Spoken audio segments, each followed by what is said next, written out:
Hello, everybody. It is Monday, May 18th, and welcome back to the Nick Watkins Show. I'm Nick Watkins, and welcome to the 250th episode of the Nick Watkins Show. I can't believe we're here, to be honest with you. That is really remarkable that we started this show on September 1st, and now we're here 250 days later for episode number 250.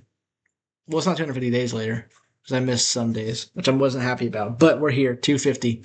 Let's get right into it. And then we'll do the uh, reflection on the end. So we're going to start with the Giants game from yesterday. Giants won this game against the Athletics 10-1. Giants 10 runs on 12 hits. A's had 1 run on 5 hits and 3 errors. There were so many great positive takeaways from yesterday's game. Let's go over all of them. The main positive takeaway from yesterday's game was the offensive production. 12 hits, 4 walks, 2 home runs. I absolutely loved what I saw yesterday from the Giants offense. Also only struck out 4 times, which is also fantastic. But 1 run in the third, thanks to a Luis Arias homer. 1 run in the fourth, thanks to a Matt Chapman RBI double, which are 2 things we have not seen very often this year. And then in the 8th inning, an 8-run explosion for the Giants, capped off by a grand slam from Harrison Bader. I absolutely loved everything that happened for the Giants offense yesterday. They had fantastic at-bats. They drew some walks. They were in every single count, every single at-bat. They were competitive up and down the lineup. They were limiting strikeouts, putting the ball in play. And when they were putting the ball in play, they were doing it with, force. They were hitting the ball hard. And down the lineup, Bader, grand slam. He also scored twice. Luis Arias, 3 for 4 and a home run. Casey Schmidt, 2 for 5, scored a run. Rafi, 1 for 5, RBI and a run. Willie Adames, 1 for 5, scored 2 runs. Susak, 1 for 4 and an RBI. Chapman, 2 for 4 and an RBI. Gilbert was 0 for 5, and then Haas was 0 for 2, but pinch hitting for him was Jung Hoo Lee, who hit a single, scored a run, and then scored.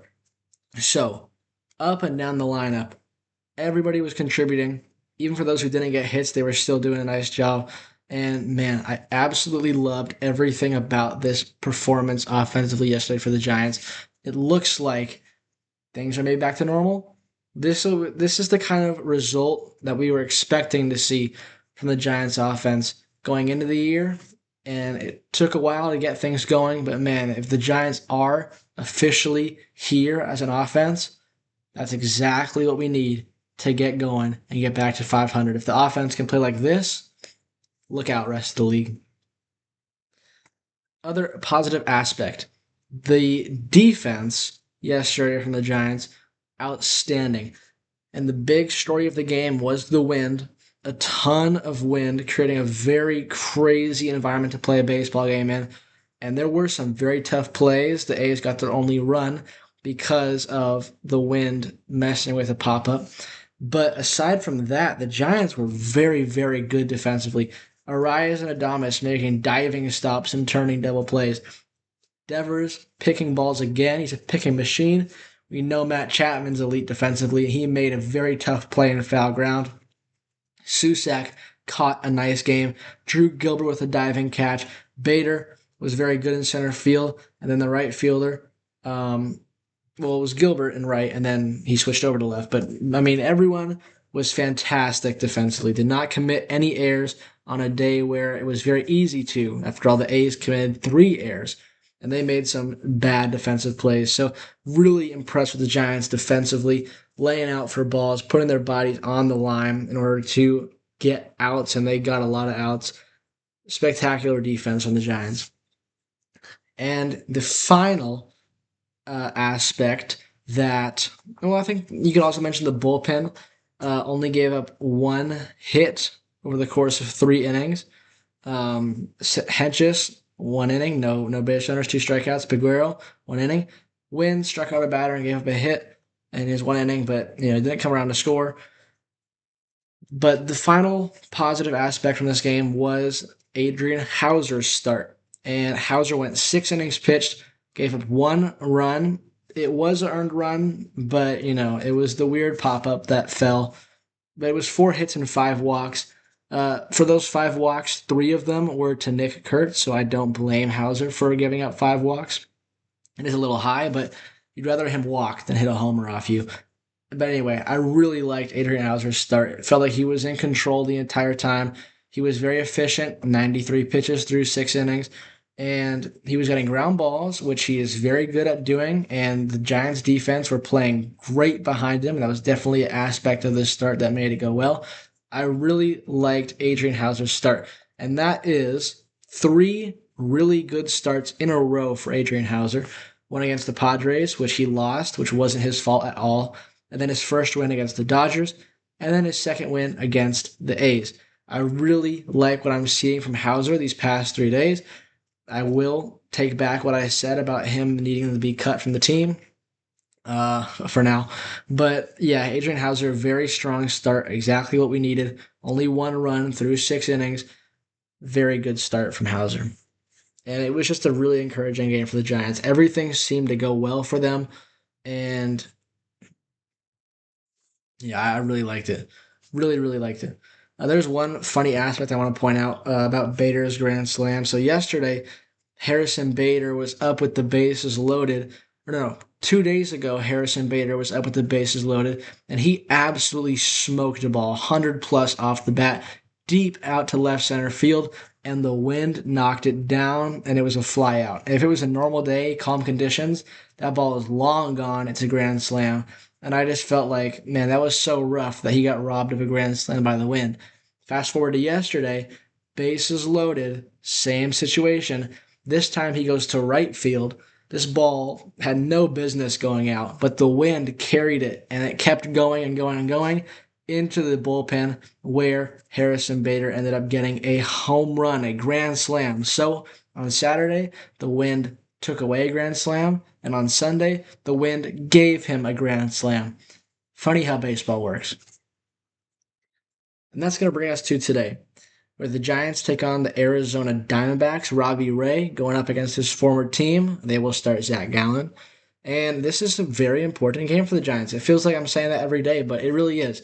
You won 2 out of 3 against the A's right after splitting with the Dodgers in a 4-game set, right after beating the Pirates 2-1 in the series. So this is an important game because, like I mentioned yesterday, for this upcoming 12-game stretch, you're playing teams that aren't necessarily the strongest, and this is a real opportunity. And I do understand that the Giants, record-wise, are not better than all these teams except the Rockies, but we've been playing really good baseball as of late. And I don't think our record reflects the way we're playing as a team right now. I think this is a real chance to gain some ground. We're 7 games under 500. This is a 12-game stretch to end the month. It is entirely plausible that the Giants could be at 500 by the time May ends. And that's not even a crazy thing to ask. Wait, no. That's not right at all. Because the losses still count. It's entirely plausible. Let's restart that. It's entirely plausible that the Giants are 3-2 game. Start that again. Sorry. It's entirely plausible that the Giants could be 2, 3, 4 games under 500 by the time May ends, which would be incredible. It's the D-backs and the White Sox at home. D-backs again, this time at home. And you go to Colorado. That's not the toughest stretch, especially considering we just had to go through a very tough April, had to play the Dodgers and the Padres in May. This is a real opportunity here, and it starts today against the D-backs. Robbie Ray against his former team. I think the last time, or at least the second to last time he pitched against the Diamondbacks in Arizona, he threw a complete game. So we're looking for a result similar to that. I don't think he's going to go out and throw 9 innings again, but looking for a good start from Robbie Ray. He could kind of use it. He could use some run support for sure. And maybe because the offense is playing well, it's another warm weather environment down in Arizona. Even though it's indoors, it's still warm. this could be the chance for Robbie Ray to get some run support for the first time in years. Seemingly, gotta win today. Get off to a good start here on this stretch to end the month. And that's baseball. Let's talk about. I want to talk about football. No, I don't want to talk about football. Uh, we're going to talk about basketball yesterday. So the Cleveland Cavaliers beat the Detroit Pistons 125 to 94 in Game 7 of the Eastern Conference semifinals. Donovan Mitchell had 21, Jarrett Allen had 23, and the Spurs did not really show up to the second half of things. Big win for Cleveland. Big win. In my opinion, from what I saw, it looked like Cleveland was doing an excellent job of getting into the paint with it being Mitchell or Harden. They would drive into the paint and then they would immediately dish it to one of the big men who would finish. And if you look at the points in the paint, Cleveland had 58, Detroit had 34. That is a huge difference.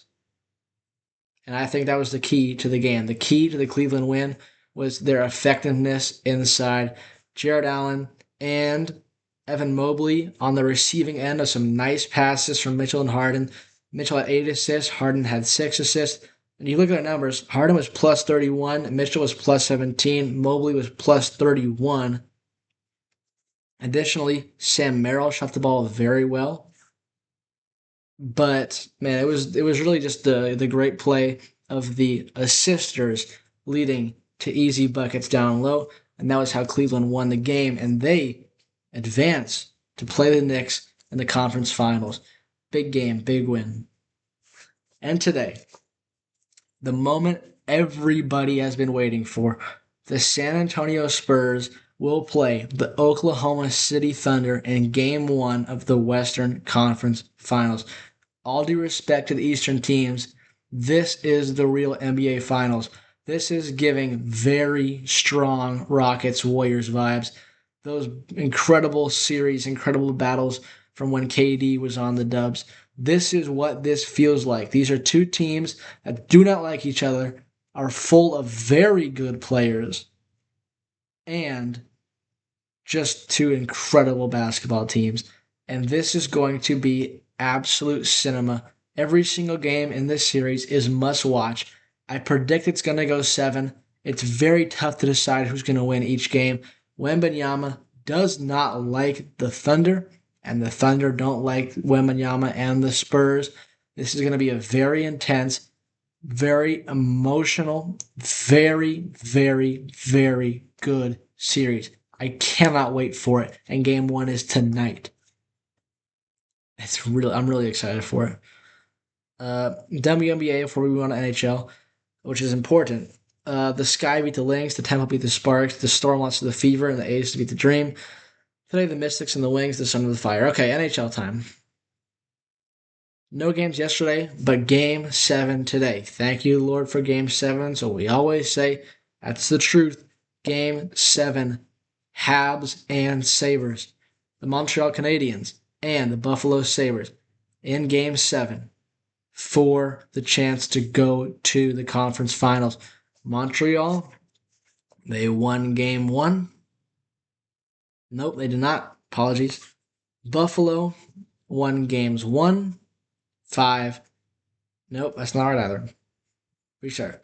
Buffalo won Games 1, 4, and 6. Montreal 2, 3, and 5. And that leads us to Game 7 in Buffalo. This is going to be a very good game. Two teams, Eastern rivals, fighting all the way down the stretch to see who would become the winner of the division. Ended up being Buffalo, but not by much. Actually, yeah, I don't know if that's true. That's correct. And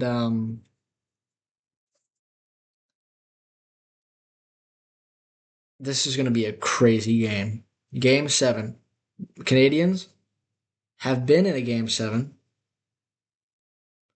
before this playoffs. And I mean, I really don't know much about like the what's all going on and stuff, but this should be a fantastic game. I am really excited for it. And that's kind of a short episode. I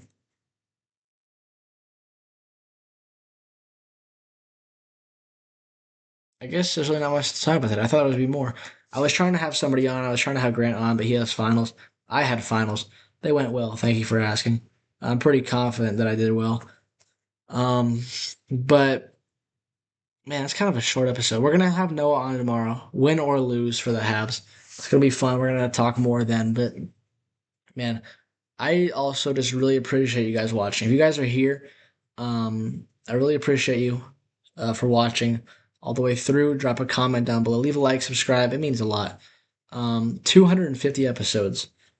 That is a quarter of the way to 1,000 episodes. This is a big milestone.